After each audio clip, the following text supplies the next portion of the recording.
The plain red tent stands by dispassionate. It was pitched by practiced hands. She was used to camping out. You see a rolled-up sleeping bag and... We should put her in the sleeping bag, so the rats don't get to her. The lieutenant nods.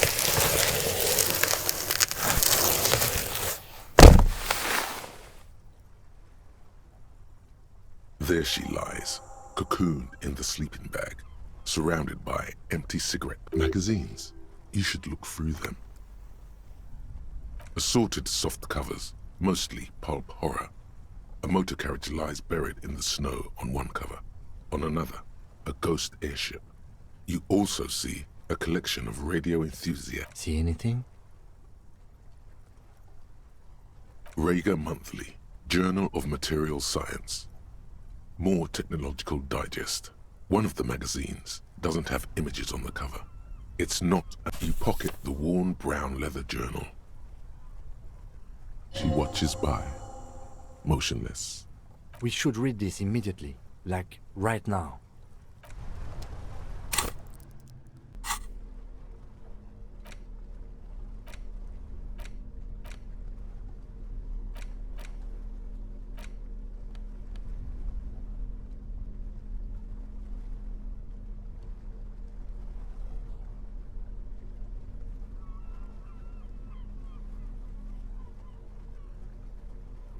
Thick journal.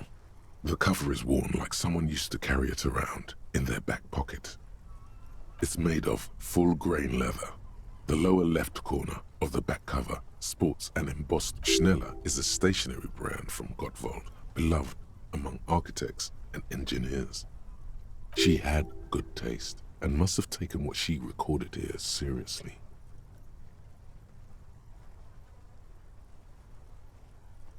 The journal falls open. About 2/3 of its ruled pages have been filled. The large cursive of someone who writes quickly and confidently. Perhaps too confidently. Many phrases and even paragraphs have been crossed out, with tiny corrections scrawled above and in the margins. It's a mix of logistical notes, diagrams, and personal reflections. We could learn a lot from this. Hard to tell exactly. It's mostly noted down in code. Looks like contact information, quantities, directions. There could be useful information about local operations in those notes. We have a junior sergeant at my station who's good with codes. I can give this to her after we finish this. Professionalism is his coping mechanism. Esoteric radio technology. The most recent ones probably pertain to the latitude compressor, sketches, calculations of distance and density. You make out a familiar spiral shape.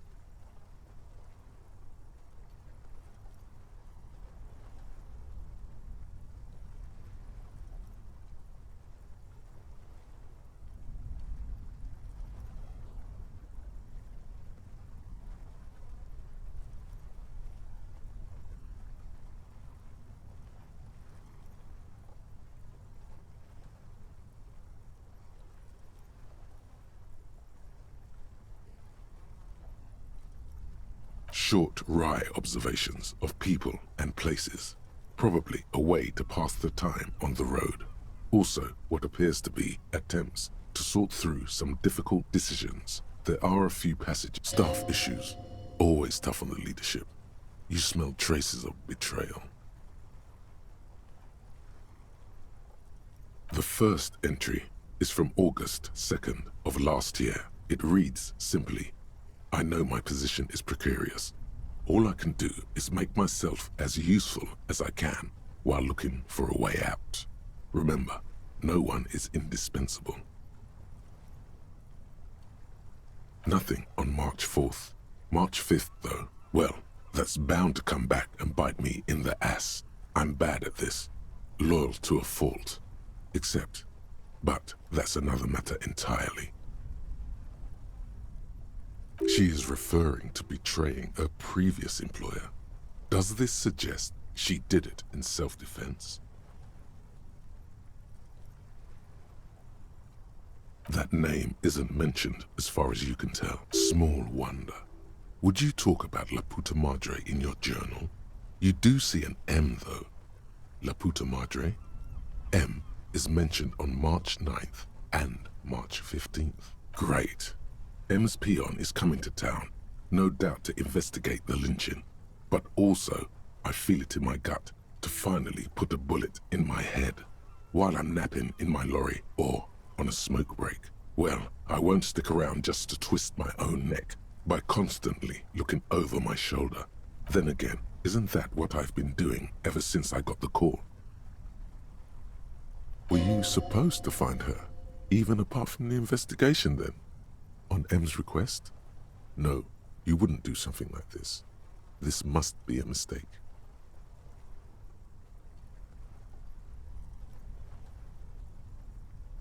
The thought steadies your nerves. The journal stops shaking in your hand. Been holed up here for 3 days now. I'm used to being alone and all, but I don't know when I'll be able to leave, or if I'll be ratted out. They will rat me out, of course. I've made it a point to believe in the best in people. The boys, for example. Did M feel truly betrayed by me? I was feeling threatened. He'd have to know if he threatened people, they'd take measures to protect themselves. Even I know that. Economic measures first of all. Gotta make a living, right? I can still hear his voice in the receiver. Taste the plastic. The entry ends abruptly.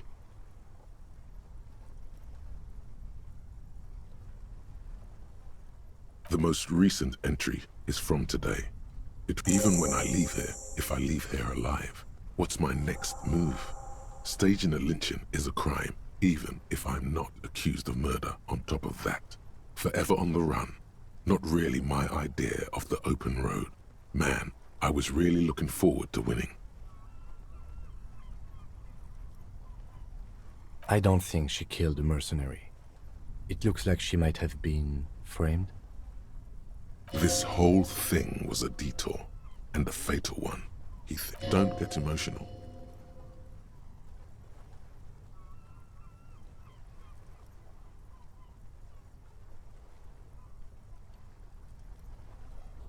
By the Hardy Boys, by Classier, by us.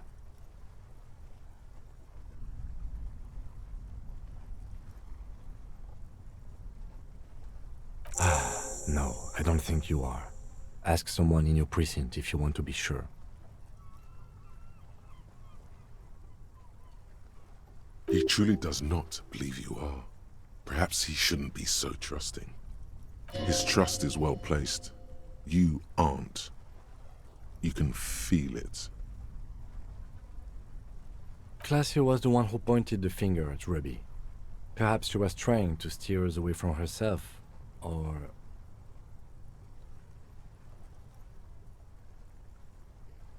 maybe she had an accomplice. Either way, we need to keep an eye on her. One thing is for certain. We have business back in the whirling and rags. Questions to ask. We should get to it.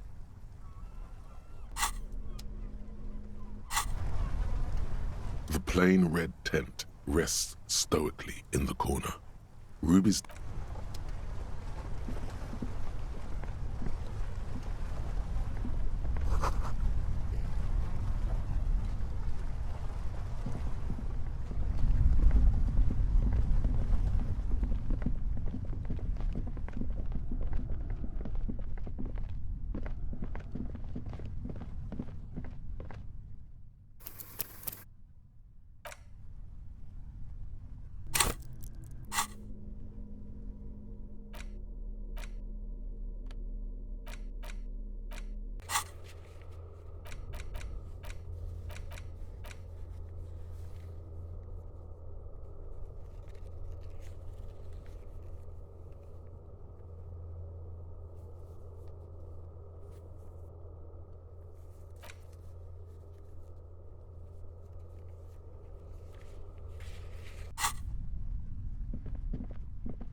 Stop.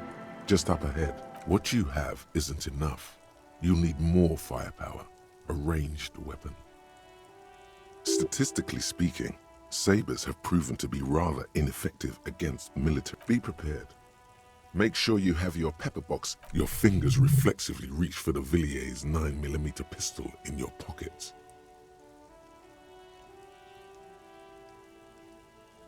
Then you'd better get ready. Whatever happens, I've got your back.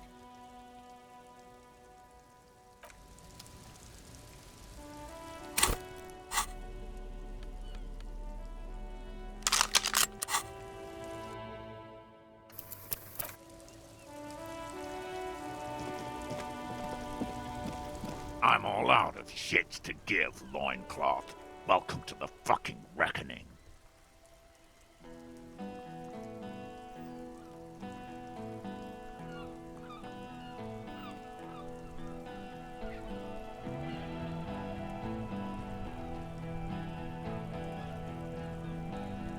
Put your damn gun down. People are gonna get hurt. We need to talk this through. All right?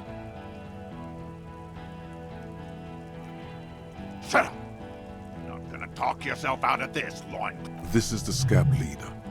His chest rises and falls under the ceramic breastplate. His fingers reach for the butt of his sidearm. Shh. This is a misunderstanding. Nothing irreversible has happened yet. You can just return to your unit and forget all about this.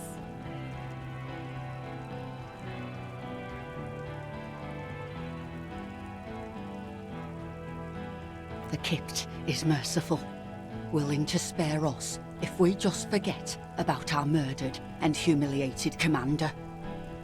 I think we should just kill everyone, Corty.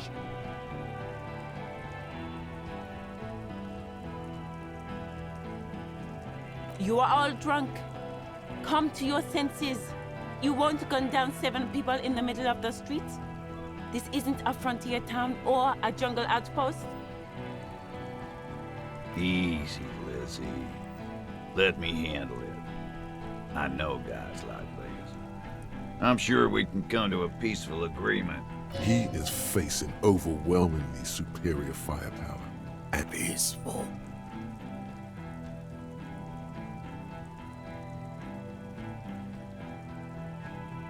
Nest in your abdominal cavity like a little wild mouse. The masked man's words are barely intelligible, but you can hear them. Fuck, there's the third one. How did we miss something like this? The lieutenant is genuinely worried for his life. You should consult him before getting in there.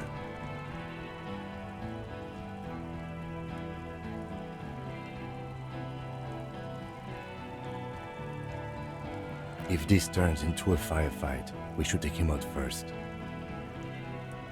A sound strategy.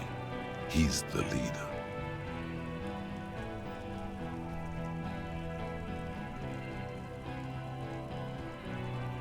My plan is not to get killed, but we have to intervene.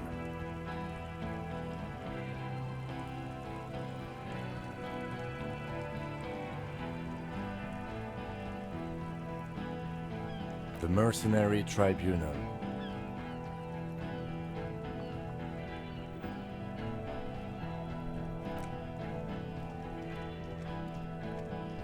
Get lost, comedian. You cops had your chance. Now it's fucking time for some justice.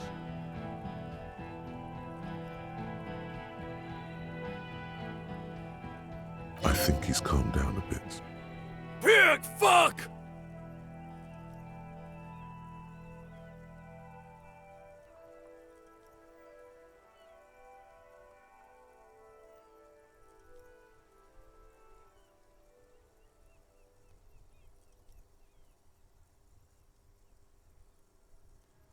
Oh, people are gonna die today.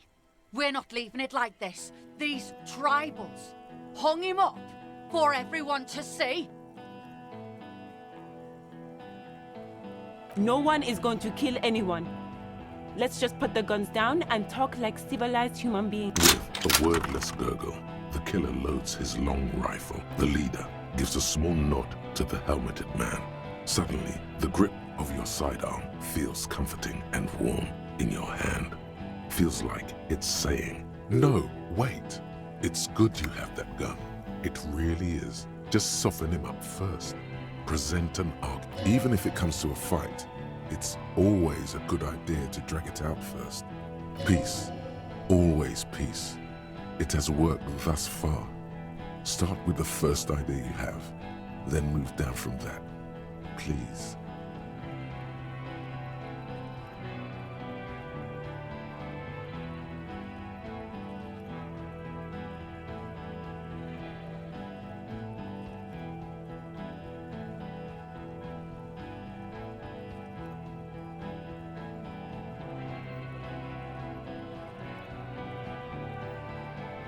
Rude.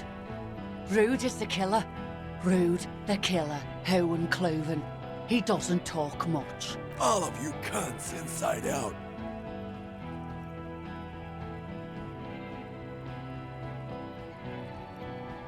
Rip you open. The gunner, the raddest, the killer.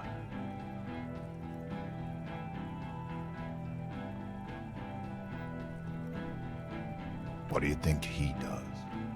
There, on the rim of Owen Cloven's helmet, you count little stick figures. 19, 20, 21.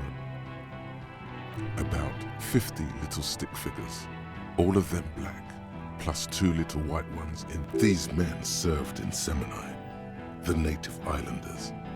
The 2 little white figures in the end are from when they moved to Rivershaw. They're recent. That's right. Plenty of kips here in Revershaw, too.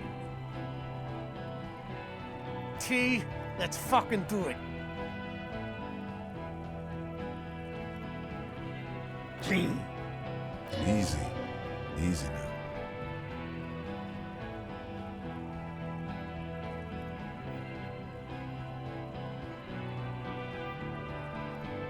Yeah? Who did that?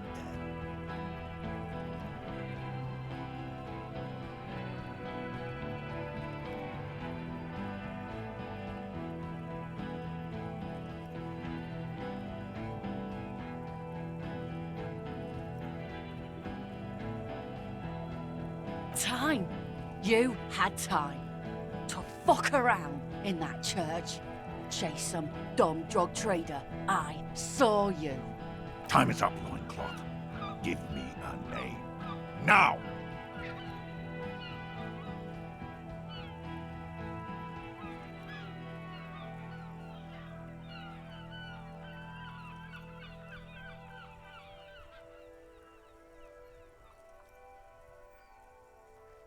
How fucking convenient.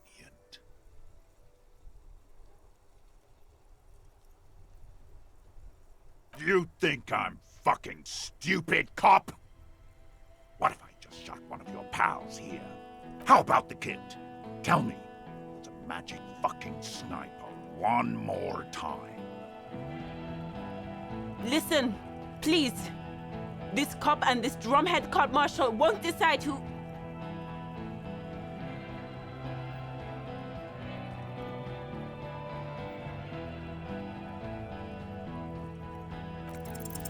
The Hardy Boys confessed to hanging him, all together. Titus said, "We took him out back and hanged him." He said it loud, in a public place. You're lying. DePaul heard it. You heard wrong. She and these men have been helping us find the shooter.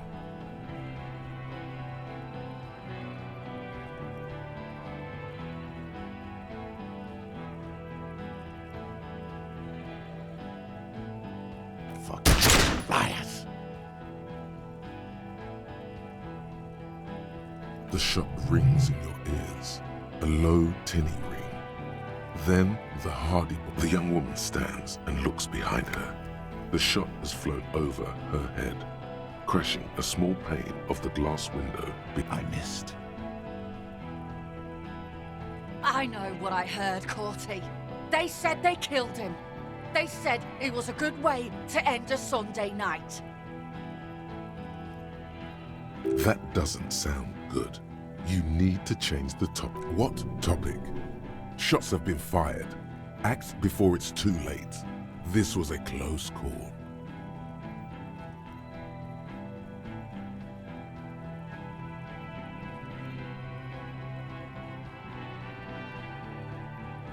You think I care what that company cunt thinks?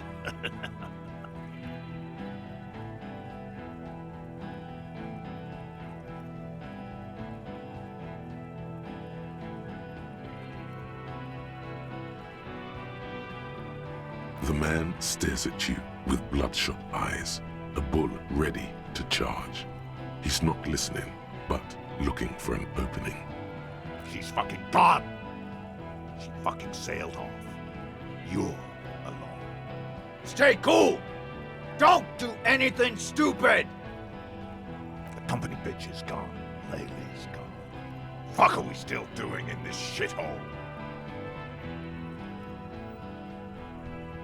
Guys, I just get in the way. I don't even have a gun. Hold your ground. Any more of you run, I'll shoot you myself. We're doing this together. They're huddled close in a formation. Steel.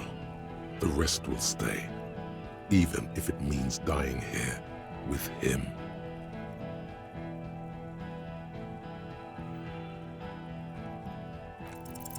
All right, here we go. This is an illegal tribunal. Granell would never sanction this.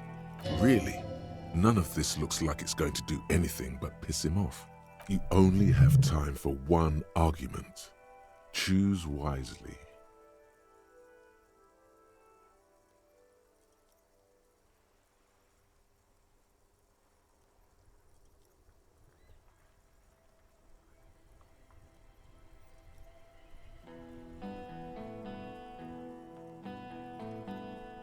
What always happens when you get good at your job? That name meant night raids. Fucking extrajudicial funky time, burned villages. Shit that sounds bad on the radio. The same thing happened when we were called whatever the fuck it was. Probably won't be called Crenell for much longer either. Not after this shit. Okay, it's not much, but he's thinking about something else, and his hand is off the gun. Now fire. Fuck them up. Do it. The muscles on your back tense up.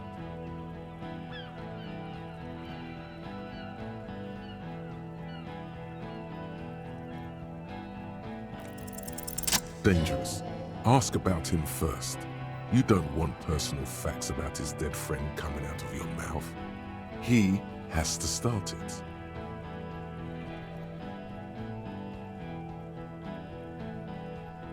Sergeant Major Raoul Cortiner, reporting in to burn this fucking mud hut to the ground. As he moves, the interlocking pieces of his armor click softly. Click, click, click. The realization comes to you like a picture puzzle coming together. His name is Raoul Cortiner. The dead man's name is Ellie. No, probably foster brothers. Elise was put into a foster home. For killing, maiming, and humiliating our commanding officer, you're all sentenced to death by lead.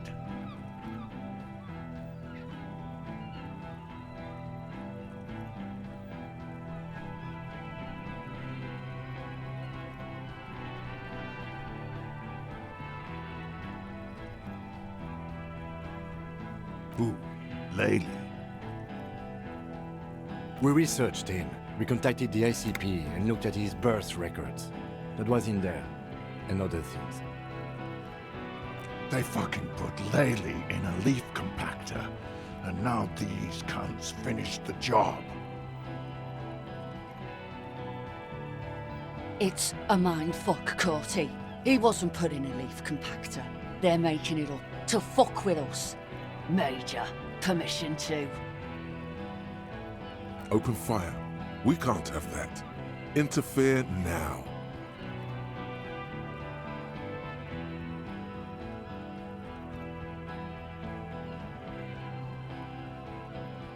Baby blue, yeah. Like someone fucked up and put a baby's eyes on a grown man. It was creepy, but bitches like that shit, I guess. Or, I don't know what bitches like. I just know how to mow down cloths. He sways from left to right, inspecting you.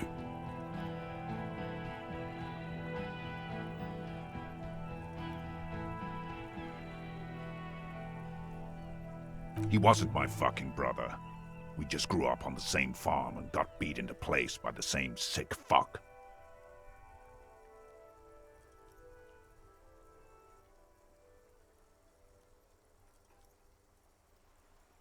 Same fucking mud hut town, too. Okay, good.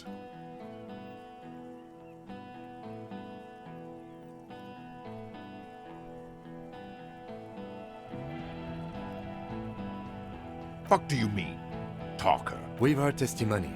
People say he was charismatic, a nice guy to be around. Yeah, he liked to chat up the natives. Share leaflets, squeeze a bit of kit tass here and there. Great fucking idea that turned out. If Laylee was here, he would spare the lot of you.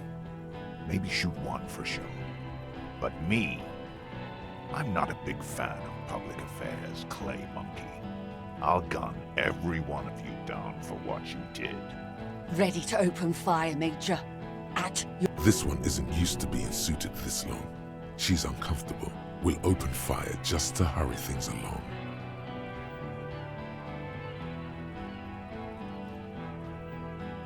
Find his killer. Cop, his killer, stands right there, shitting his pants, and you're standing in the way, protecting him. I know what this tactic is, Silo Sam. You're gonna die for them. Right here. Big talk, but that leaf compactor won't leave his mind anytime soon. It's a small thing, but it got him off center.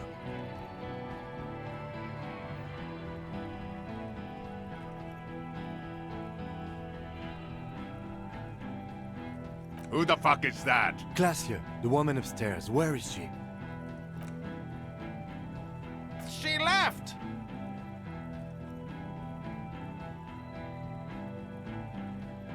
She left! Her room's cleaned out!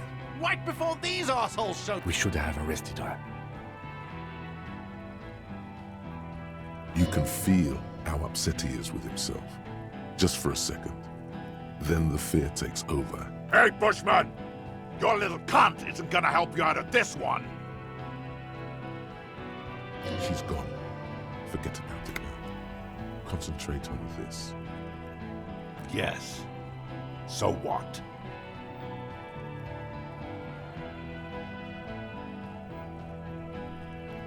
Nah.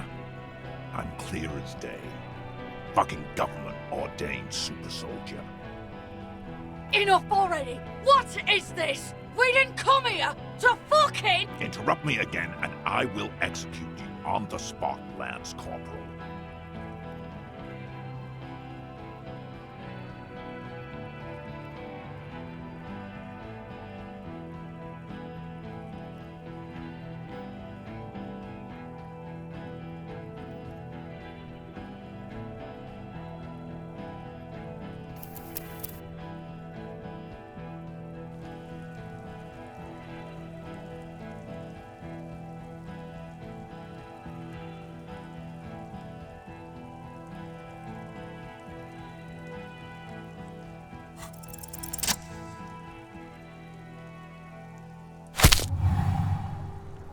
A plume of smoke and fire erupts from the gun, and your hand goes numb from the explosion.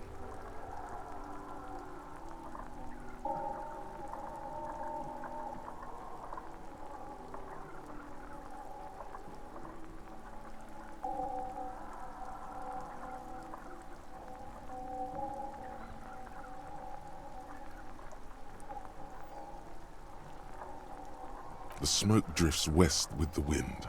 You hear the plaza erupt in violence, slow like a waterfall in reverse.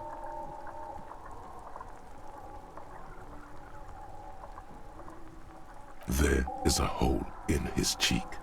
Blood gushes out as he stumbles backward, eyes filled with rage and disbelief, gurgling. His lips, moving, swollen with fear, are trying to say, shoot him, but he can't. To your right, the killer raises his rifle and takes aim at you. His moves are steady, but the long barrel of the rifle sways slowly.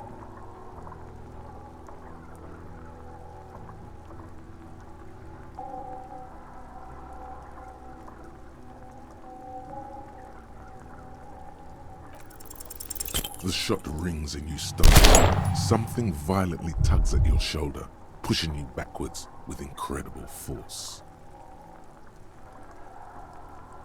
A volcano of burning pain erupts from God, please.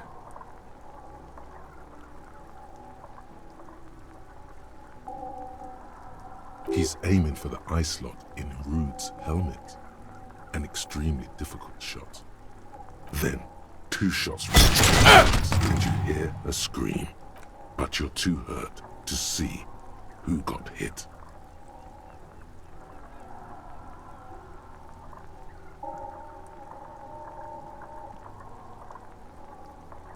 Blood gushes from the helmet's eye sockets as Rude staggers back, disoriented.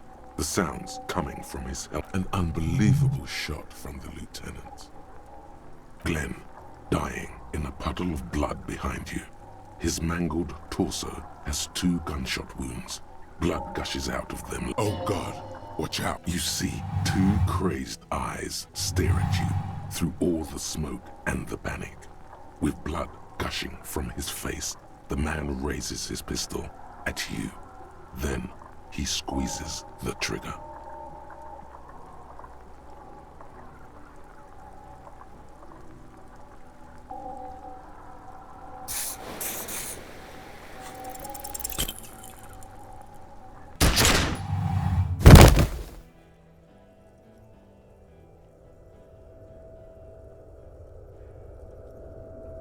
You can't. There is no time. Something inside your pelvis explodes. Your entire lower body is on fire and your legs can't support you. You fall down. The pain is too immense to scream. It pushes the air out of your lungs. Everything goes dark. A distant blur as you recede into it. Nothing. A persisting darkness. Dancing lights of pain. Distant shadows cast by them, like a hellish play.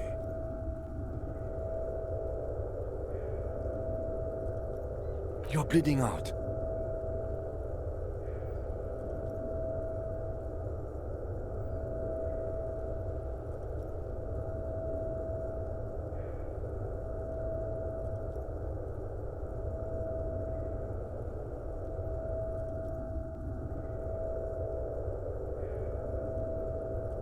Stay with me.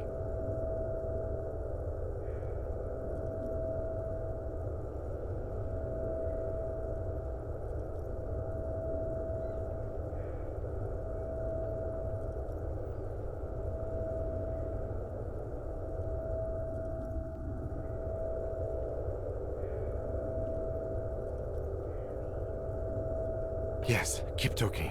You hear me? Stay awake. But you can't. It's so hard. Your eyelids grow heavy, and the sounds ever more distant. And a cold comes over you. The lieutenant, a slender white shadow towering. Someone stands there, raising her pistol at him. The lieutenant does not see it. He's pushing down on your wound with both hands. No, you say, and hand out your firearm to him. Your hand trembles, and your arm is all it takes. There is no room for hesitation. The lieutenant moves like a spring unloaded. He grabs. You hear a faint scream. a woman's. Then the sound disappears, like someone pressed stop on the tape.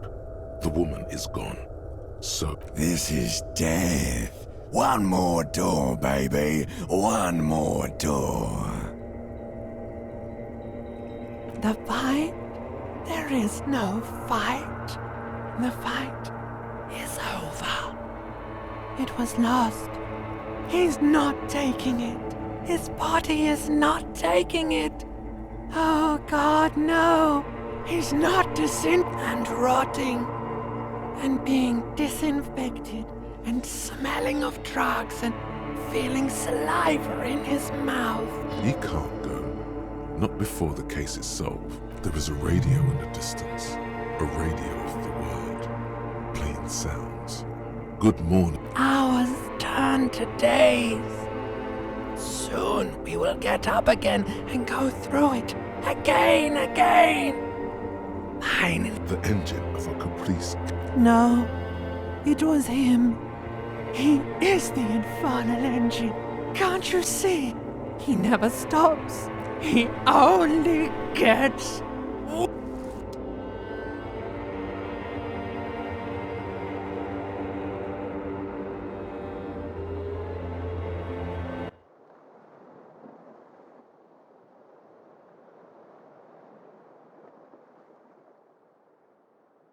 You see the lieutenant's familiar shape in the orange jacket.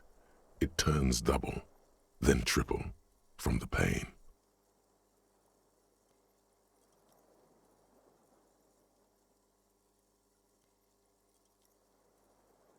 Sunrise, Parabellum.